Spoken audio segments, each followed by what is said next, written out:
दोस्तों, आज मैं महान धनुर्धर वीर योद्धा एकलव्य की कहानी सुना रही हूँ।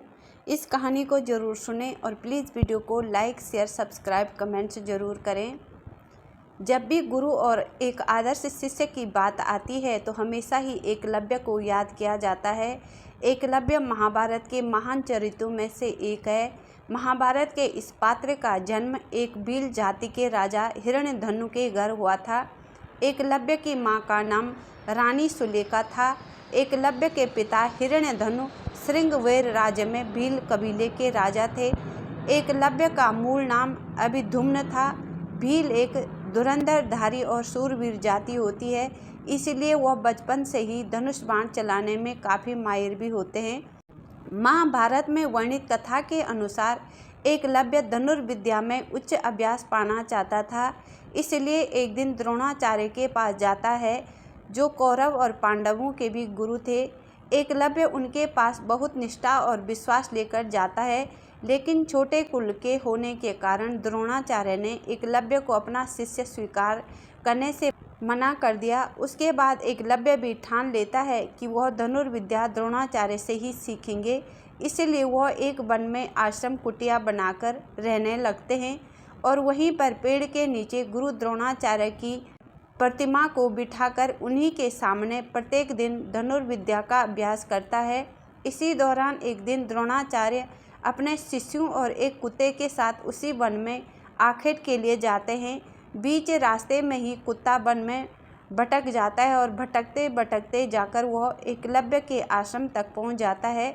उस समय एकलव्य एकाग्रचित होकर अपने धनुर्विद्या का अभ्यास कर रहा था, लेकिन कुत्ते के भौंकने की आवाज़ से एकलव्य के अभ्यास में बाधा आ रही थी। तब एकलव्य ने अपने कौशल से कुत्ते के मुंह में इस तरह बाण चलाए कि कुत्ते को जरा सी भी आहत नहीं पहुंची और उसका मुंह भी बंद हो गया। उसके बाद कुत्ता भी असहाय होकर वापस द्रोणाचार्य के पास चला गया। वहां पर द्रोणाचार्य और पांडव कुत्ते के इस हालत को देखकर आश्चर्यचकित रह गए। उन्हें जानने की तीव्र इच्छा जागी कि आखिर किस धनुर्धर ने इतने कुशल तरीके से कुत्ते के मुंह में इस तरह बाण चलाए हैं। उस धनुर्धर को खोजते खोजते वे एकलव्य के पास जा पहुँचे। एकलव्य को एक निष्ठा से धनुर्विद्या का अभ्यास करते देख द्रोणाचार्य को उनके गुरु के बारे में जानने की इच्छा हुई। एकलव्य द्रोणाचार्य की प्रतिमा की ओर इशारा करते हुए कहा कि वही उसके गुरु हैं। द्रोणाचार्य को उस समय की याद आ जाती है जब उन्होंने एकलव्य को अपना शिष्य स्वीकार करने से मना किया था। एकलव्य की एक निष्ठा और कुशाग्र धनुर्विद्या का कौशल देख द्रोणाचार्य को आशंका हुई कि कहीं वह सर्वश्रेष्ठ धनुर्धर न बन जाए, क्योंकि यदि ऐसा हुआ तो द्रोणाचार्य ने अर्जुन को महान धनुर्धर बनाने का जो वचन लिया था वह झूठा साबित हो जाएगा। द्रोणाचार्य ने उसको कहा कि तुम मेरे शिष्य बनने योग्य हो, मैं तुम्हें अपना शिष्य स्वीकार करता हूँ, लेकिन इसके बदले में तुम्हें कुछ देना होगा। एकलव्य ने कहा कि गुरुजी, क्या चाहिए आपको? इसलिए वे गुरु दक्षिणा की मांग करते हैं।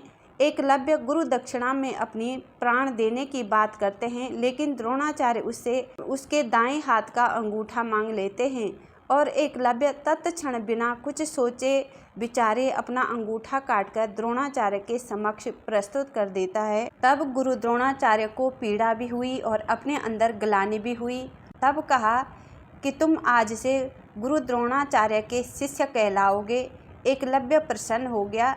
फिर द्रोणाचार्य ने कहा कि पुत्र, तुम मुझसे भी महान हो। आज से तुम्हारी गणना मेरे गुरु परशुराम के समान की जाएगी और पुत्र, जब तक ये संसार रहेगा आपका नाम महान धनुर्धर के रूप में जाना जाएगा। इस प्रकार गुरु द्रोणाचार्य और एकलव्य की कहानी संपूर्ण होती है। दोस्तों, अगर वीडियो अच्छी लगी तो please like, share, subscribe, comments ज़रूर करें।